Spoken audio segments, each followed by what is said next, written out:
ആയുർവേദ ശാസ്ത്ര പ്രകാരം ഭൂമി സൂര്യനോട് ഏറ്റവും അടുത്ത് നിൽക്കുന്ന ശിശിര, വസന്ത, ഗ്രീഷ്മ ഋതുക്കൾ ആദാനകാലമായും ഭൂമി സൂര്യനോട് അകന്നു നിൽക്കുന്ന വർഷ, ശരത്, ഹേമന്ത ഋതുക്കൾ വിസർഗകാലമായും കണക്കാക്കുന്നു.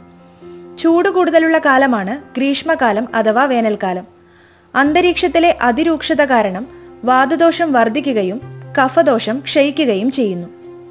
സൂര്യന്റെ തീക്ഷ്ണരശ്മികൾ മൂലം ഭൂമിയിലെ ജീവജാലങ്ങൾക്കെല്ലാം ശരീരബലവും രോഗപ്രതിരോധ ശേഷിയും കുറയുന്ന കാലം കൂടിയാണിത്. ശരീരത്തിലെ ജലാംശം നഷ്ടപ്പെടുന്നത് തന്നെയാണ് ഉഷ്ണകാലത്ത് ശരീരക്ഷയമുണ്ടാക്കുന്നത്.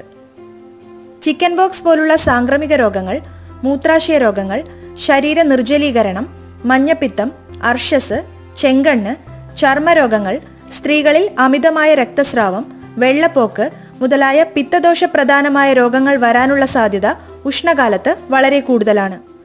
കാലഭേദങ്ങൾക്കനുസരിച്ച് അനുയോജ്യമായ ഭക്ഷണപാനീയങ്ങൾ ഉപയോഗിക്കുകയും ജീവിതചര്യ ചിട്ടപ്പെടുത്തുകയും ചെയ്താൽ കാലാവസ്ഥാജന്യമായ എല്ലാ രോഗങ്ങളെയും പ്രകൃത്യാ തന്നെ പ്രതിരോധിക്കാമെന്ന് ആയുർവേദം അനുശാസിക്കുന്നു. ഉഷ്ണകാല ആരോഗ്യ സംരക്ഷണത്തിനും രോഗപ്രതിരോധത്തിനും ശരീര ശീതീകരണത്തിനുമെല്ലാം ഒട്ടനവധി മാർഗങ്ങൾ പൗരാണിക ആയുർവേദ ഗ്രന്ഥങ്ങളിൽ ഋതുചര്യ എന്ന അധ്യായത്തിൽ ആചാര്യന്മാർ നിർദ്ദേശിച്ചിട്ടുണ്ട്.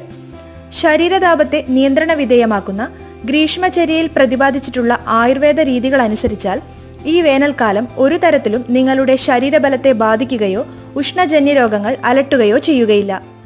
വേനൽക്കാലത്ത് പ്രത്യേകിച്ച് ചൂടിന് കാഠിന്യം കൂടുമ്പോൾ ദാഹം തോന്നിയില്ലെങ്കിൽ പോലും ധാരാളം വെള്ളം കുടിക്കാൻ ശ്രദ്ധിക്കുക. ദിവസത്തിൽ 8 മുതൽ 12 ഗ്ലാസ് വെള്ളം കുടിക്കുക. ശീതദ്രവ്യങ്ങളായ രാമച്ചം, മുത്തങ്ങ, നറുനീണ്ടി, ഇരുവേലി, പർപ്പടകപ്പുല്ല്, ശതാവരി, ഉണക്കമുന്തിരി, ഞെരിഞ്ഞിൽ എന്നിവ ചേർത്ത് തിളപ്പിച്ചാറിയ ജലമോ മൺകൂജയിലൊഴിച്ച് ശീതീകരിച്ച ജലമോ കുടിക്കുവാനായി ഉപയോഗിക്കാം. കരിക്കിൻ വെള്ളം, തേങ്ങാവെള്ളം, നാരങ്ങാവെള്ളം, കഞ്ഞിവെള്ളം, സംഭാരം, നറുനീണ്ടി സർബത്ത്, പഴച്ചാറുകൾ എന്നിവ വേനലിൽ അത്യുത്തമമാണ്. അമിത വിയർപ്പിലൂടെ ധാതുലവണങ്ങൾ നഷ്ടമാകുന്നത് തടയാൻ ഇവ സഹായകം. മദ്യം ശരീരത്തിൽ നിർജ്ജലീകരണം ഉണ്ടാക്കുന്നതിനാൽ ഒഴിവാക്കുക. സാധിക്കാത്തവർ കുറഞ്ഞ അളവിൽ ഉപയോഗിക്കുകയോ ധാരാളം വെള്ളം ചേർത്ത് നേർപ്പിച്ചുപയോഗിക്കുകയോ ചെയ്യുക. ചായ, കാപ്പി, കൃത്രിമ പാനീയങ്ങൾ, ശീതീകരിച്ച പാനീയങ്ങൾ എന്നിവ ഒഴിവാക്കുക. ലഘുവും ദഹിക്കാൻ എളുപ്പമുള്ളതും ശീതവും സ്നിഗ്ധവും ജലാംശം ധാരാളമുള്ളതുമായ ഭക്ഷണങ്ങൾ കഴിക്കുക. അമിതമായ ഉപ്പ്, പുളി, എരിവ് എന്നിവ ഒഴിവാക്കുക. മധുരം ആവശ്യത്തിന് ഉപയോഗിക്കാം. ഉഷ്ണസ്വഭാവമുള്ള മുളക്, കുരുമുളക്, വെളുത്തുള്ളി, പെരുംജീരകം എന്നിവയുടെ ഉപയോഗം കുറയ്ക്കുക. നെയ്യ് ചേർത്ത കഞ്ഞി, പാൽക്കഞ്ഞി, മലർക്കഞ്ഞി മുതലായ ദ്രവരൂപത്തിലുള്ള ഭക്ഷണങ്ങൾ കൂടുതൽ കഴിക്കാം. പാലും പാലുൽപ്പന്നങ്ങളും ആഹാരത്തിൽ ഉൾപ്പെടുത്തുക. അതാത് കാലത്ത് ലഭ്യമാകുന്ന പഴങ്ങളും പച്ചക്കറികളും കഴിക്കുന്നതാണ് ഉത്തമം. മാമ്പഴം, ചക്ക, മാതളനാരങ്ങ, മുന്തിരി, വാഴപ്പഴം, പേരയ്ക്ക, തണ്ണിമത്തൻ, പൊട്ടുവെള്ളരി, വെള്ളരി, കുമ്പളങ്ങ എന്നിവ ധാരാളമായി കഴിക്കുക. പുളിരസമുള്ള ഫലവർഗ്ഗങ്ങൾ ഒഴിവാക്കുക. എണ്ണയുടെ ഉപയോഗം പരമാവധി കുറയ്ക്കുക. എണ്ണയിൽ വറുത്തതും പൊരിച്ചതുമായ ഭക്ഷണ പദാർത്ഥങ്ങൾ ഒഴിവാക്കുക. ദഹനത്തിന് പ്രയാസമുണ്ടാകുന്ന മാംസാഹാരം വേനൽക്കാലത്ത് ഒഴിവാക്കുകയോ പരമാവധി കുറയ്ക്കുകയോ ചെയ്യുക.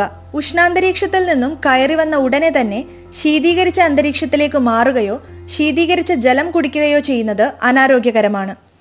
എണ്ണ തേച്ച് ശുദ്ധമായ തണുത്ത വെള്ളത്തിലുള്ള കുളി ഉഷ്ണകാലത്ത് നിർബന്ധമാക്കുക. രാമച്ചം, നാൽപ്പാമരം, നെല്ലിക്ക മുതലായവ ചേർത്ത് തിളപ്പിച്ചാറിയ ജലം കുളിക്കുവാനായി ഉപയോഗിക്കാം. ദിവസത്തിൽ 2 നേരം കുളിക്കുക.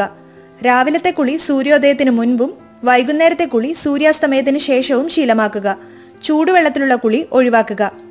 ക്ഷീണം കൂടുതലുണ്ടാകുന്ന സമയമായതിനാൽ തന്നെ അതികഠിനമായ വ്യായാമമുറകൾ, അമിതമായ അധ്വാനം എന്നിവ ഒഴിവാക്കുക. നിശ്ചിത സമയത്തേക്കുള്ള ഉച്ചയുറക്കം ഉഷ്ണകാലത്ത് അനുവദനീയമാണ്. കഴിയുന്നതും വെയിലുള്ള സമയത്ത് പുറത്തിറങ്ങാതിരിക്കുക. ഉച്ചവെയിൽ കർശനമായും ഒഴിവാക്കുക. മലമൂത്ര വിസർജനം തടയാതിരിക്കുക. ഇത്തരത്തിലുള്ള ശീലങ്ങൾ തടയുന്നത് ശരീരതാപം വർദ്ധിപ്പിക്കാൻ കാരണമാകുന്നു. ശാരീരികോർജം നഷ്ടപ്പെടാതിരിക്കാനും ശരീരക്ഷീണം തടയുവാനും മൈഥുനം അഥവാ സെക്ഷൽ കോണ്ടാക്ട് വേനൽക്കാലത്ത് വർജിക്കേണ്ടതാണ്. ചെങ്കണ്ണ്, കൺകുരു മുതലായ ഉഷ്ണജന്യമായ നേത്രരോഗങ്ങളെ തടയുവാനായി കണ്ണുകൾ തണുത്ത വെള്ളം കൊണ്ട് ഇടയ്ക്കിടെ കഴുകുന്നത് ശീലമാക്കുക. കട്ടി കുറഞ്ഞതും അയഞ്ഞതും ഇളം നിറത്തിലുള്ളതും വായുസഞ്ചാരമുള്ളതുമായ പരുത്തി വസ്ത്രങ്ങൾ ധരിക്കാൻ ശ്രദ്ധിക്കുക. കറുത്ത നിറത്തിലുള്ള വസ്ത്രങ്ങൾ ഒഴിവാക്കുക.